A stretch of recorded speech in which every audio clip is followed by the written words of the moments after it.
Actually, who is the first? Whether Nagalakshmi ma'am is going to present or I'm quite comfortable with all the sessions. Either first or last, no problem. So you can decide. So you are the one who started first, so you can start. There is no issue in that. Okay. Thank you very much for the organizers for inviting me to present something regarding the conference since it's a valediction. Usually the valediction is the most anxious moment for the participants since they are very much close to know when they are going to get the certificates and all. So without consuming much time, I would like to bring about some of my observations that I have gone through during the presentations, since I have listened to 3 or 4 presentations, and those presentations talked about feminism, postcolonialism, absurdity, children's literature, and postmodernism. All these things are the varieties of literary theories on which the literary criticism is built upon. The paper presenters have presented everything so nice with new insights. That's very important. The new insights is important since the title of the conference talks about global trends in English language, literature, and linguistics. Global trends, very recent trends, what we are doing in the field of literature or in the field of linguistics. These 3 elements, literature, language, and linguistics, are interconnected and interrelated. For all these things, from the critical point of view, literature is the base. For the theoretical base of view, linguistics and language is the base. So we can't find much difference between the phrases language and linguistics, since linguistics is the study of language. So today, let me share my screen for better understanding of my topic that I have chosen. Please.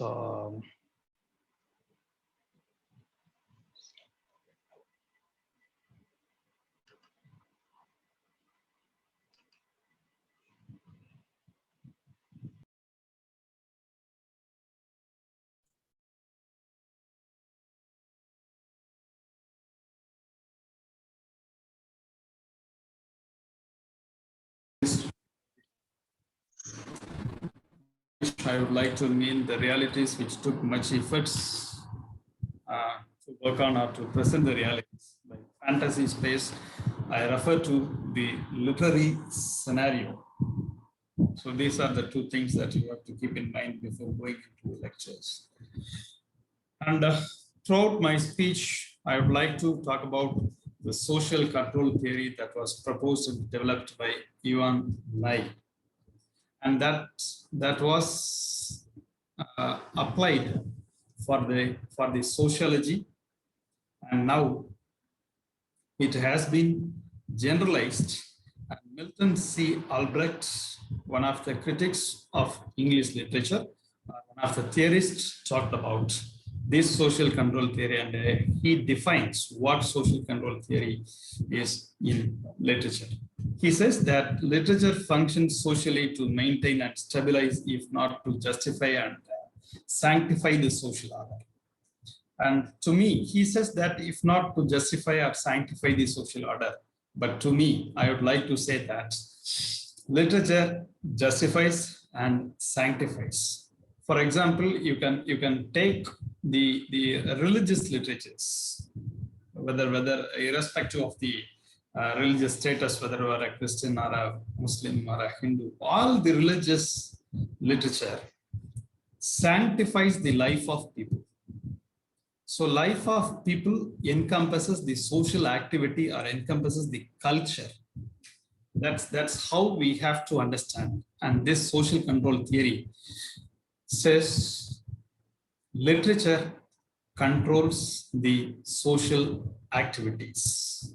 This is how Milton C. Albrecht proofs. So you can take this point, and I would like to talk about two important developments or two important changes that are made through the perennial intercourse of literature and literary theory or literary criticism, as the case may be. First thing is postcolonialism.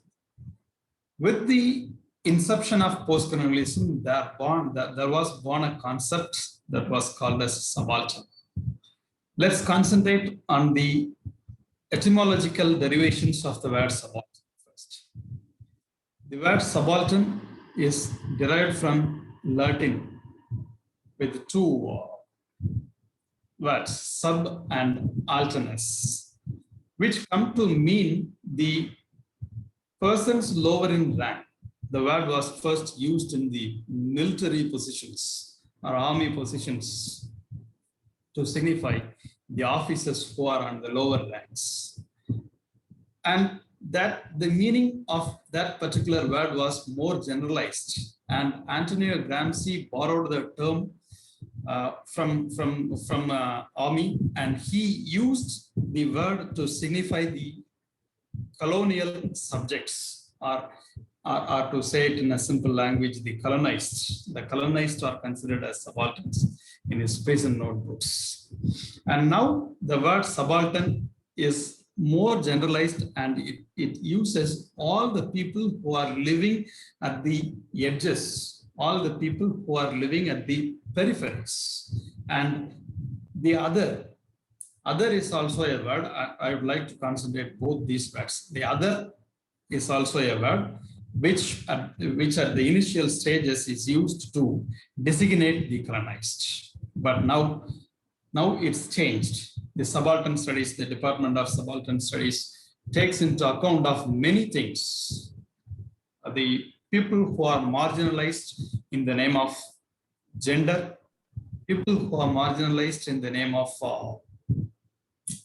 caste, all these categories are taken together. And it is to be noted that the Subaltern Studies is a department which was organized first to designate the peasants. It talked about the problems of peasants. Now it talks about the problems of socially ostracized people and genderly ostracized people. More commonly, it's used postcolonialism. The paper presenters or the research scholars has to understand these things, how the concept or how the word has changed its meaning through the process of generalization. Generalization is a linguistic process. Okay. And the next thing I would like to talk about is gender studies, the concept of gender. Before going into that, we have to understand what gender is. Essentially, there is a difference between these two words, gender and sex. Though we are using it interchangeably, though these things are interrelated. So what's the difference between these two, gender and sex? Gender is a sociological construct. I deliberately call it as a construct. Sociological or cultural construct, whereas sex is a biological identity. So in this space, these two things differ. When we talk about sex, there are only two markers. One is male and another one is female for sex. And when we talk about gender, there are many genders available. UNESCO identifies that there are more than 141 gender deviations. This is the recent identification of UNESCO on the basis of gender. So prominently, we call this as LGBTQIA. It's a most prominently developing area in the field of research nowadays. And these gender deviations must be taken into account, and those people must be taken care of. When I was given the job of prescribing a syllabus for one of the colleges in gender studies, I proposed that the text written by the LGBTQ community must be included in that. But the original understanding of gender studies is this. Gender studies, thereby gender studies, they deliberately mean the feminism. So how these things are taken together? In gender studies, people mean only feminism, but feminism has so many lapses. Feminism is not able to answer the questions proposed by the genderly marginalized people. First, it's not able to answer the questions related to the existence of lesbians. One of the critics who has first known as the feminists said that lesbianism is the complete form of feminism. So I don't know how many of you can accept this point of view or not. It doesn't matter whether you have to accept it or not. These are the general observations given by some of the critics. Lesbianism is the complete form of feminism. So lesbianism must be included in the gender studies. When lesbianism is included, the study of masculinity must be included in gender studies. And then you have to include gay theories, intersexual theories, bisexual theories. There are many developments in that particular field, gender studies. So all these things must be taken care of, and all these people have begun to express their bleeding realities. Actually, they are bleeding through their experiences of interaction to the society, interaction within the society. So these stories must be listened. Gayatri Spivak has written a very good text on subaltern studies. Can the subaltern speak? This is the title of the text. And in that particular text, she says that the subaltern has to speak when the society listens. So society must be willing to listen to the subalterns or the generally marginalized people. But I would like to say that society at least must hear the needs, if not listen to the needs of these generally marginalized people. Okay, we must be ready to accept and accommodate all these things. So you can direct your research based on these lines. Instead of doing many things in feminism, you can select a poetry by a lesbian, or you can select a poetry by a gay, you can select a novel by a bisexual author, and you can listen to the problems, listen to their problems. There is no aversion in that. But we usually hate those people. This is one of the difficulties, one of the atrocities that we wreak on them. And society must stop that. Literature actually is enlightening the people towards these things, towards accepting all these people. So the subalterns have the rights to express themselves, and most of the literature that is produced in this space nowadays talks about the experience of subalterns. And you have to consider that without going much into the traditional texts as we are doing now. We can take a text from Shakespeare, we can take a text from Mulfrajan or Grish Karnad. Instead of doing that, you can concentrate on the original realities. You may claim that in this space, you may claim that these authors also have talked about these subalterns. For example, Mulkraj Anand talked about the problems of caste. Vish Karnad talks about the problems of transgenders. But the problem is you have to listen to the sufferer. Only then you can understand their own perspectives of suffering. So, yes, this is the very famous quotation by Franz Fanon, with whom the postcolonialism was born, as we believe.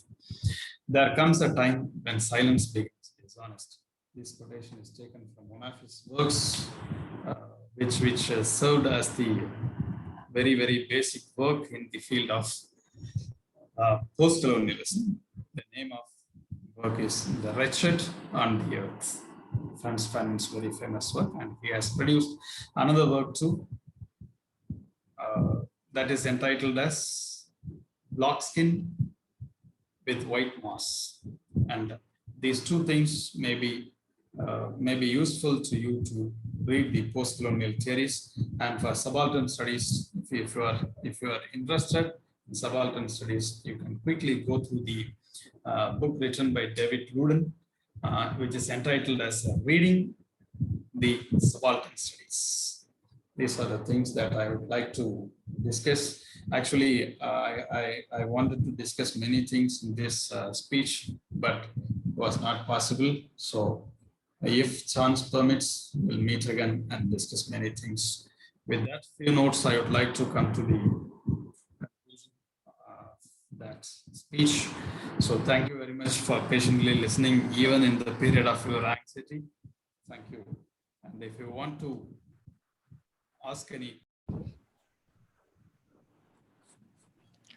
I'm so delighted to be a part of this two-day international conference on global trends in English language and literature and linguistics conducted by Research Culture Society.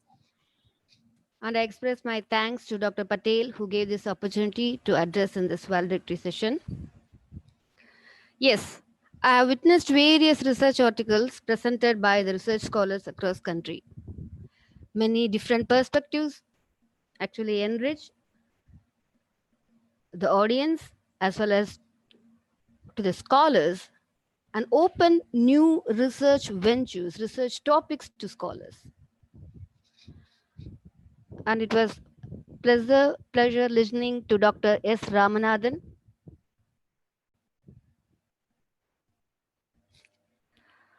So without a further delay, I just want to start my topic, that is English studies, language, literature, and culture.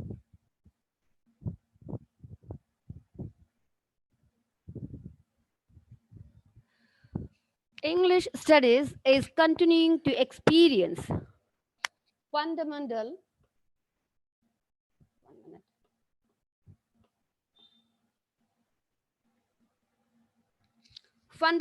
changes. The overall trends still clearly towards a multicultural and cross-disciplinary construction of the subject.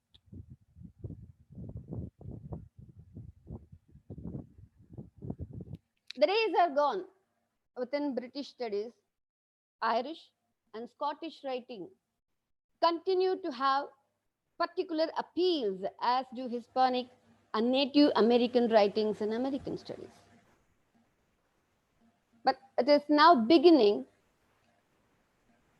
and becoming 17th century women writers or 18th and 19th century slave narratives.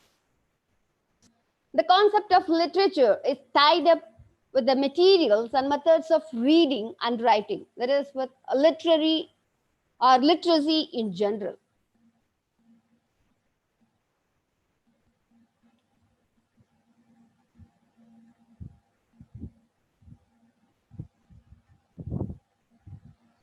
Quite a few students currently studying English at university, whether language or literature, are likely at some point to find themselves teaching English in some area, whether at home or abroad, temporarily or as a career.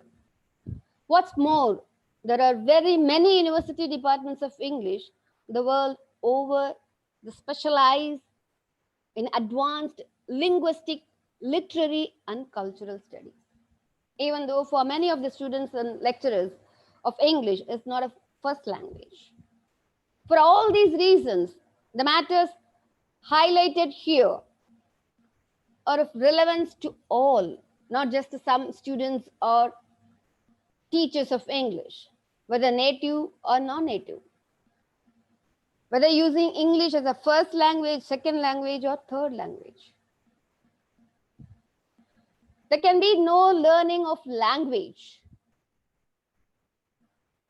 in a full sense without grasp of culture in general and literature in particular.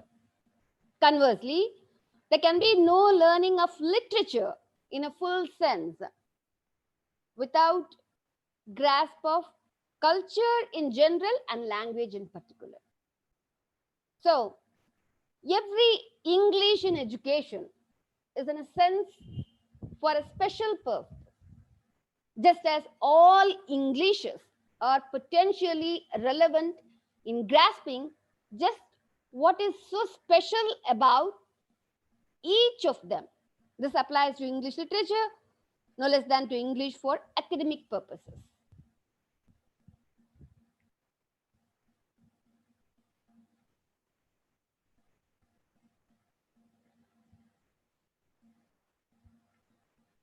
English, like other languages, changes over time. Gradually, it changes into other Englishes. For instance, Britain has long been and continues to be home to many other languages, literatures, and cultures than English alone. All have contributed to the constitution of the changing thing we call, for convenience, English. A Germanic base. Germanic languages form the fundamental substratum of English, which is based on the various Scandinavian languages and dialects introduced by successive waves of Norse invaders and settlers from the 6th to 10th centuries. At that time, the language was much more highly inflected and had much freer word order than modern English. English partly becomes French.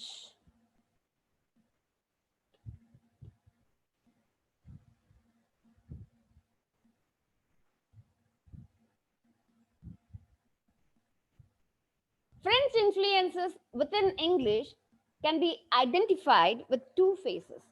One, Norman colonization and Persian court French. First, there was the Norman French phase associated with the Norman conquest and its aftermath, that is Norman conquest 1066 to 12th century. The borrowings at this time signaled the superimposition of a new kind of feudal organization on the existing social structures of Anglo-Saxon England. The result was the adoption of Anglo-Norman words. For example, master, mistress, castle, garrison, judgment, etc. It is observed in this period the widespread tendency to differentiate natural objects and cultural practices of language at its various social levels. Thus, we find the Anglo-Saxon words for pig,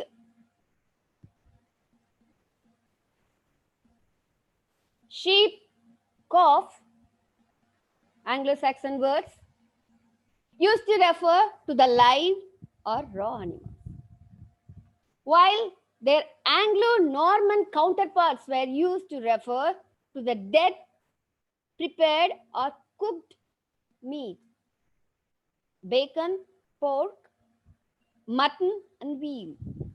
In this way, a social hierarchy was woven into the very fabric of the language. That is the low status Anglo-Saxon of the colonized who tend the animals as distinct from high status Anglo-Norman of the colonizers who tend to eat the animals. Such socio-linguistic stratification reminds us that perceived difference between cultures is embodied as a perceived difference within a culture once those cultures blend. Similar process observed in the later phase of French influence also. And when we see Chaucer, the remarkable translator,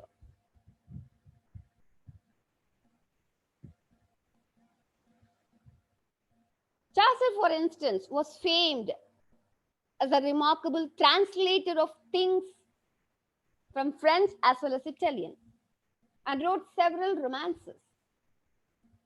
But French had a much wider and deeper effect on the language and by implication, the culture as a whole.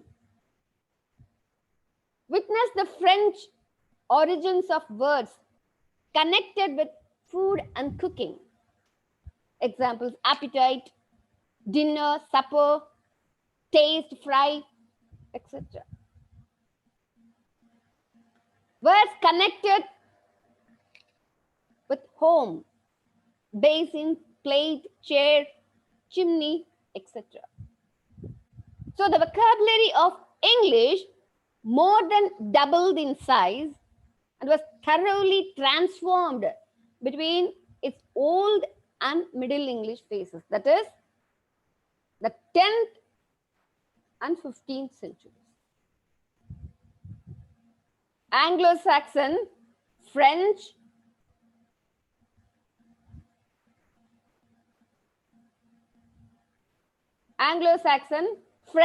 and Latin together provide the main multicultural foundation of the English language.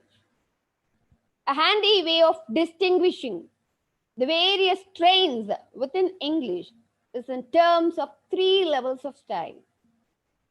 That is, words derived from Anglo-Saxon tend to be more basic, direct, and are often monosyllabic. Words derived from French tend to be a little more refined, polite, or formal. Words derived from Latin tend to be more learned and technical and are often polysyllabic. So English continued to change in many ways from the 17th century onwards. However, for subsequent developments, we must increasingly look beyond, not just within, the British Isles. This will allow us to see the internal multiculturalism of English, both embracing and being embraced by aspects of French and Latin, as well as Celtic cultures.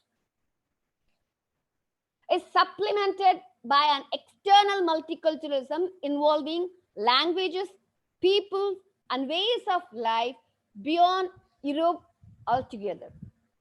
So English varies from place to place, sometimes beyond recognition. Currently, for instance, there are many highly distinctive national varieties of English, even to the point of competing standards: Caribbean, Indian, African, Australian, and Singaporean, as well as British and American. Regional varieties are also myriad. English varies from group to group and situation to situation, sometimes has to be hardly recognizable as same language. We all use different kinds of words or similar words differently in different situations. When we speak informally with family or friends, as opposed to when we speak more, less formally with someone in authority. The police, doctors, teachers, etc. For example, high, the word high, in high temperature, high school, high opinion, high time, high on speed, etc. For most of its history, English at school, English at school has meant the basic skills of literacy. That is, learning to read and write. For only a small part of that history, from the late 19th century onwards, has English meant learning to read and write about literature. Latin was the dominant medium of instruction at both school and university during the Middle Ages and much of the Renaissance, and even when English began to take over this role in the 16th century. The chief languages and literature studied were still classical. The emphasis in English was on handwriting and grammar as print culture deepened from 18th century, standardized spelling and punctuation. So all these were taught chiefly with a view to composing business letters, annotating accounts, and drafting routine agreements. Anything more specialist in the legal, medical, and scientific spheres, or anything more self-consciously literary, would be developed with classical models in mind,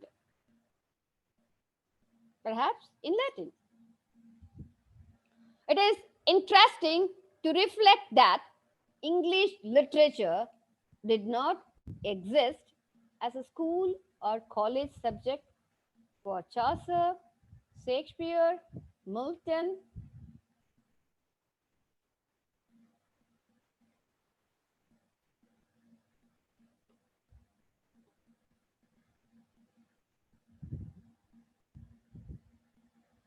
Wordsworth, and so on, even though their works are now part of what is taught under the name. Women were a peculiar disadvantage. They were formally debarred from universities till the late 19th century, and at school, generally discouraged from a high degree of literacy, especially knowledge of the classical languages and literature. Significantly, however, this gave women something of a head start in the writing and reading of such low status genre as personal letters and journals, as well as the kinds of vernacular novel associated with them. To the astonishment of many contemporary students, university English is little more than a century and a half old. In Britain, the first chair of English literature was created at University College, London in 1828, while the first chairs in English at Oxford and Cambridge were in Anglo-Saxon and established in 1849 and 1878, respectively. The first chair of English literature at Oxford was in 1904. In the USA, the first chair of English was at Indiana in 1860, and Harvard got one in 1876. Since then, the university subject called English language and literature, or simply English literature, has undergone a process of remarkable expansion. The word language derives from Latin lingua.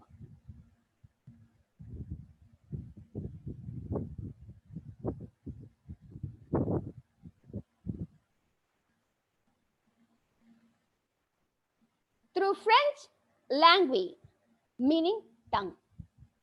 Conversely, tongue is an archaic, ultimately Anglo-Saxon English word for language, as a native tongue, foreign tongues.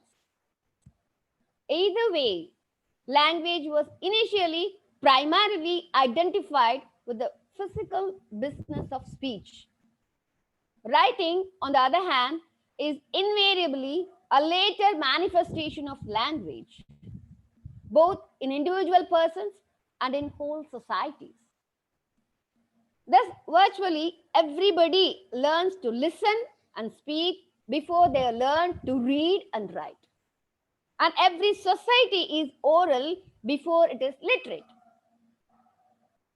Moreover, most people continue to communicate orally even when literacy is widespread, though the relations between oracy and literacy change. The word literature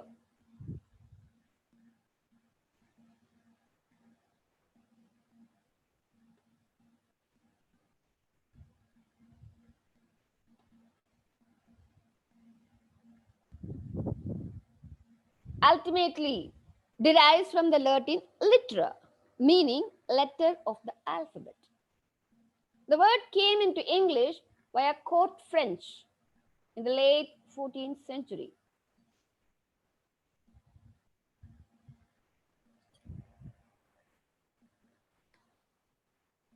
In the late 14th century, for the next few centuries, simply meant acquaintance with books and book learning in general. As such, it was virtually synonymous with what we now call literacy, being able to read and write, a word which came into English in contradiction to illiteracy in the early 19th century. By extension, insofar as literature referred to a body of books, as well as the activity of book learning, there was little attempt to distinguish the kinds of book.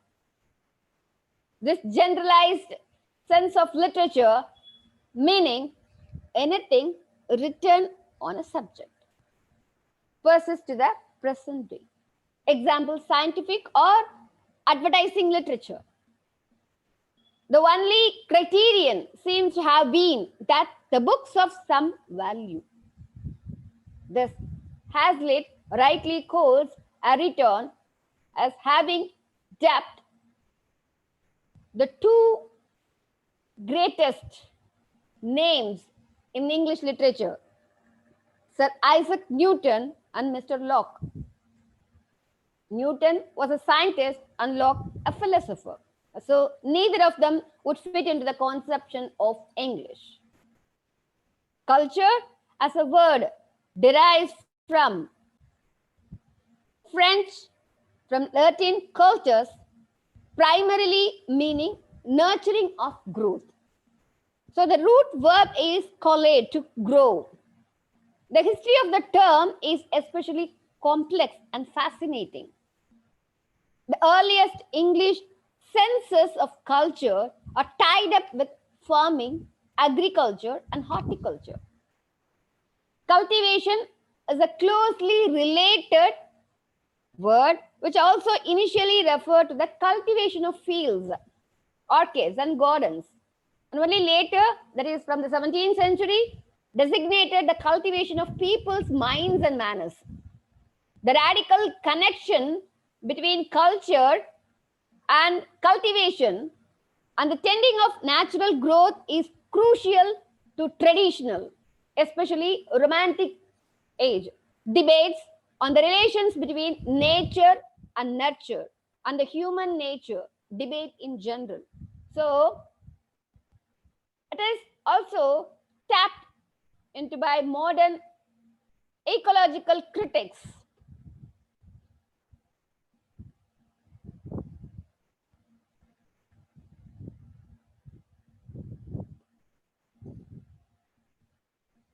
Culture is equal to nature plus humanity. So later, human civilization set against rather than harmony with the rest of nature. So from the 18th century onwards, it became increasingly common to see human culture, for better and worse, as hardly part of nature at all. So in these cases, culture is equal to humanity minus nature. So definitions of culture are neither exhaustive nor conclusive. They often overlap and they sometimes contradict one another. all that is to be expected. Culture is a concept central to so many contemporary debates and practices.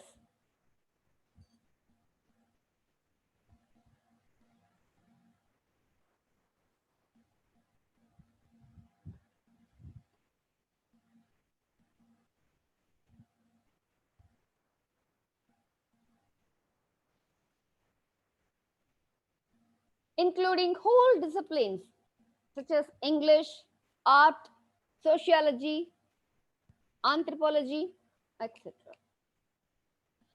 And that would be very surprising if there were anything resembling consensus. For all these reasons, it is perhaps best to see English language, languages, literature, literatures, culture, cultures as one and many. Theoretically, we can express this dynamic in a number of ways. Bakhtin would speak of English, as he also spoke of Russian, as a shifting site defined by the interplay of centrifugal and centripetal forces. So these forces simultaneously thrust outwards and inwards, but never with equal force. The system is always off balance. He would also point out to the fact that internal, that is heteroglossia of language, its inherent vari-tonguedness is deeply implicated and cannot finally be distinguished from its relation to the external polyglossia, that is the surrounding many-tonguedness. So languages thus exist and shift through the dialogic interplay of internal and external forces. They are braced against and even within other languages. So Chomsky would talk of the generative qualities of language.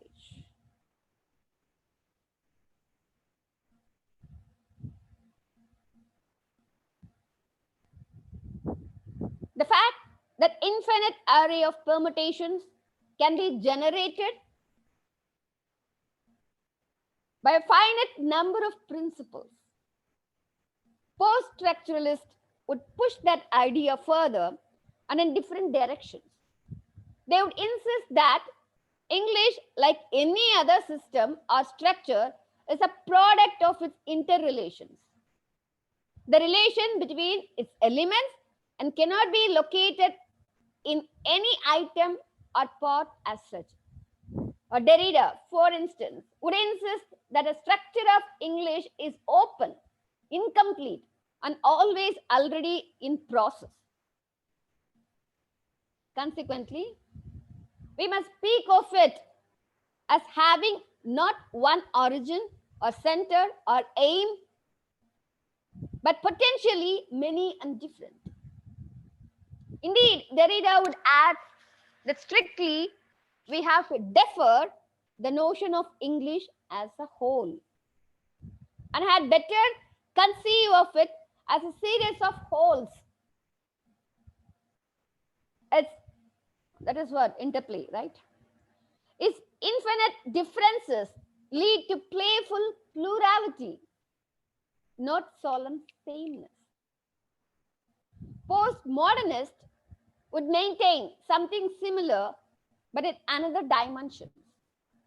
They point particularly to the contemporary sphere and the sheer multiplicity of media, as well as the global heterogeneity of cultures now involved in any communicative activity. So, English as a world language and in its American form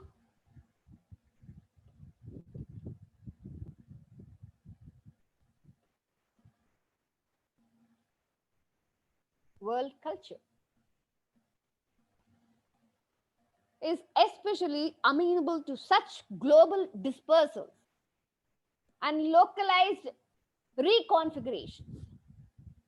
And a full-blown postmodernist view, English is a compound of language, literature, culture, media. The terms merge are no longer relevant. Is everywhere hybrid and nowhere pure, and is consequently constantly reforming under the pressure of other languages, literatures, cultures, and media. Thank you.